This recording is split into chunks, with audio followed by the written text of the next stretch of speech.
Your home, your car, even the quiet streets of your neighborhood. You think you know them, but some places hold on to people long after they're gone. Tonight, I'm bringing you 4 terrifying stories that prove you are never as alone as you think.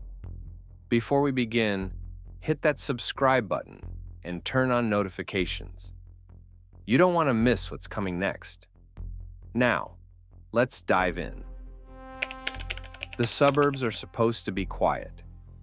That's why Michael moved to this neighborhood in Ohio. But every night at exactly 3 a.m., the silence is broken by a rhythmic, metallic screeching from the small park behind his backyard. Michael looked through his window and saw the swing set moving. There was no wind, no children, just an old, heavy work jacket sitting on the swing, moving back and forth as if someone was filling the empty fabric. Thinking it was a prank by local teenagers, Michael finally walked out to the park to take the jacket down. The air was freezing, and the screeching of the chains grew deafening. He reached out to grab the sleeve, but as his fingers touched the cloth, the empty jacket didn't fall. It gripped his wrist with a strength that felt like cold iron. Michael tried to scream, but the air was pulled from his lungs. The next night, Michael's neighbor looked out his window at 3 a.m. He heard the swing. He saw 2 jackets moving in perfect synchronization. One was a ragged work coat. The other was the exact windbreaker Michael had been wearing when he walked out into the dark. Desert motels are places where people go to be forgotten. David was driving through Nevada when exhaustion forced him to pull into the Desert Rose Motel. He checked into room 104, a place that smelled of stale cigarettes and old secrets. He turned on the tube TV to drown out the silence, but there was only static. Then, the screen flickered. A grainy black and white security feed appeared. David froze. The camera was showing his own room. He could see himself from behind, sitting on the bed. He searched the ceiling for a camera, but found nothing. When he looked back at the screen, the bathroom door behind his reflected self was slowly creaking open. In reality, David looked back. The door was shut and locked. On the screen, a pale, elongated hand reached out from the bathroom and rested on his shoulder. In the real world, David felt an icy pressure on his skin. He lunged for the door, but the TV volume spiked to a distorted scream, "Checkout time is now!" When the maid opened the door the next morning, the room was empty. No luggage, no keys, just a pair of footprints burned into the carpet, leading directly into the solid wall behind the TV. Working the graveyard shift at a remote gas station in the Arizona desert isn't just a job, it's an exercise in isolation. Casey was used to the silence, the endless stretch of black highway, and the occasional trucker passing through. But this station, located 50 miles from the nearest town, had a specific set of rules. His manager, a man who never looked anyone in the eye, had left a laminated card taped to the register. Rule number 7 was underlined in red. If a black pickup truck pulls up to pump 4 and the driver doesn't exit within 5 minutes, turn off all the lights and hide in the walk-in freezer. Do not look at the monitors. At 2:10 a.m., the hum of the desert was interrupted by the low, guttural growl of a heavy engine. A matte black pickup truck, caked in dust and grime, rolled silently onto the lot and stopped at pump 4. Casey's heart hammered against his ribs. He checked the digital clock. 2:10:45. He waited. 1 minute passed. The truck's engine didn't shut off. It vibrated with a frequency that made the glass windows of the shop rattle in their frames. Casey peered through the window. The cabin of the truck was dark. The windows tinted so heavily they looked like voids. 2 minutes. He felt a strange pressure in his ears, like the air was being sucked out of the room. He looked at the security monitor, breaking the rule. The camera feed was flickering. On the screen, the truck was there, but the bed of the pickup was filled with something. A pile of long, pale limbs that seemed to be twitching. 4 minutes. Casey's hand hovered over the light switch. He looked back at the truck and saw the driver's side door creak open, but no one stepped out. Instead, the truck began to rock violently, as if something massive was shifting inside. The steering wheel was spinning rapidly on its own, and the horn began to emit a long, flat tone that sounded like a human scream. The 5-minute mark hit. Casey flipped the switches, plunging the store into darkness.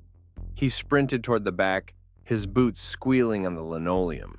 He threw himself into the walk-in freezer, pulling the heavy steel door shut just as the store's front chimes hissed open. Through the small, frosted window of the freezer, Casey saw the motion sensor lights in the store stay off.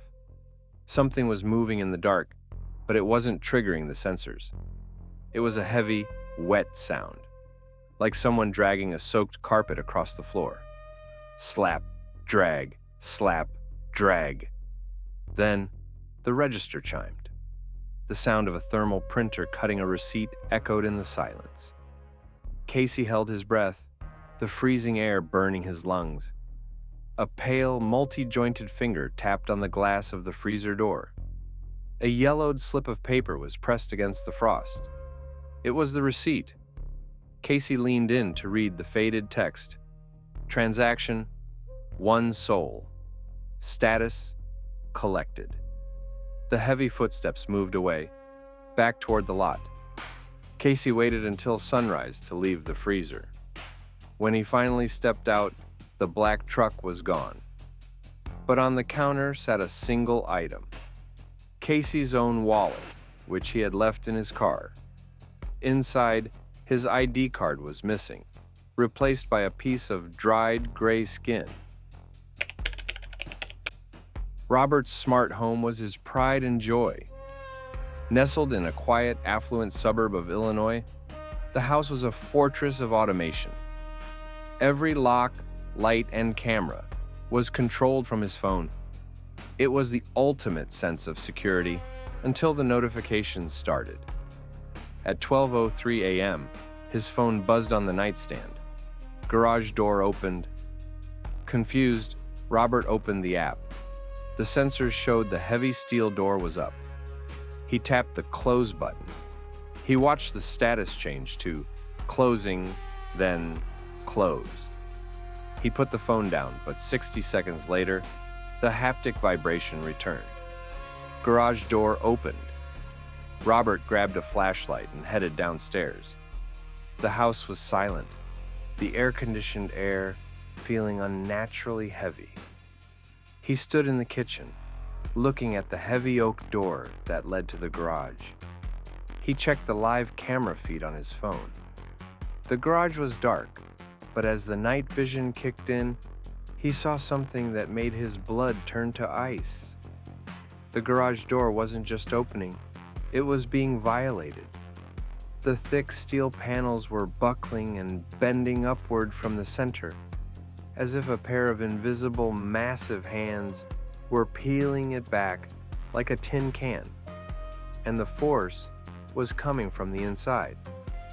Robert retreated to his SUV parked in the driveway, thinking the locked vehicle was a safer vantage point. He climbed into the driver's seat and locked the doors. From there, he watched the garage. The steel door groaned, a sound of tortured metal that echoed through the sleeping neighborhood. Suddenly, the door gave way, folding completely into the ceiling with a violent crash. Nothing came out. The dark maw of the garage remained empty. Then, his phone vibrated again.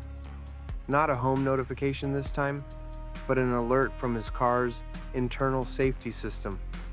The dashboard screen flickered to life, glowing a ghostly blue in the dark cabin. The message read, "Unidentified weight detected on rear passenger seat.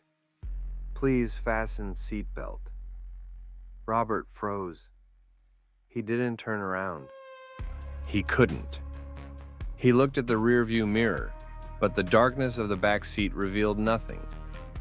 However, the car's weight sensors didn't lie. The unbuckled seatbelt icon for the back seat began to flash red. The leather upholstery of the seat beside it began to sink, slowly depressing under the weight of something or someone weighing at least 200 pounds. A faint smell began to fill the car, the scent of wet earth and rusted metal. Then, the car's infotainment system began to cycle through his photos. One by one, images of Robert, sleeping in his bed from earlier that night, appeared on the screen.